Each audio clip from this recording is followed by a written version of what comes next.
He was the voice of many childhoods of wrestling fans of a certain age, but current AEW commentator Tony Schiavone isn't keeping it kid-friendly in his comments about who killed WCW. That docuseries, which is currently airing on Vice TV, has the wrestling world talking. The show is the latest of many attempts to definitively answer what really led to the demise of what was, for a while, in the late 90s at least, the top American wrestling promotion. Produced by Dwayne "The Rock" Johnson's Seven Bucks Productions and the creators of Dark Side of the Ring, the show's first two episodes have earned pretty mixed reviews from some of the big names in the wrestling business who were around for WCW's waning days. Schiavone, who is present and calling the action for WCW's highest highs and lowest lows, didn't hedge when the topic of the docuseries came up on the June 12, 2024 episode of his podcast, What Happened When. Schiavone was clearly not happy that the docuseries was presenting itself as the ultimate authoritative source on everything that happened in WCW's dying days. The former WCW commentator started out sarcastically, saying, "Those guys who produced that know everything about wrestling.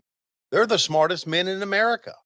They know more about wrestling than I ever did." Schiavone then dropped the sarcasm, simply saying, Unfortunately, Schiavone didn't elaborate further about what Who Killed WCW has gotten wrong or left out of the story of World Championship Wrestling ultimately going under and being bought by Vince McMahon in March 2001. When asked by co-host Conrad Thompson why he gets so hot and bothered by the Dark Side of the Ring producers, Schiavone simply responded, "But they suck."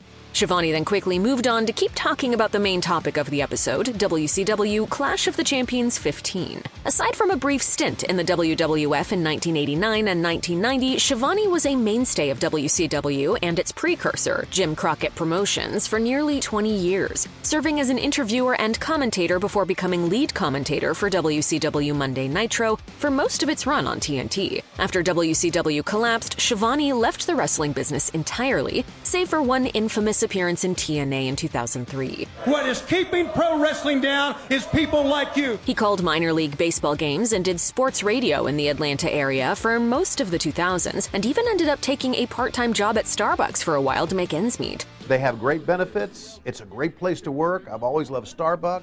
Schiavone didn't return to the wrestling sphere until 2017 when he started What Happened When along with Thompson. Not long after the podcast began, he called shows for Major League Wrestling until signing with AEW in 2019.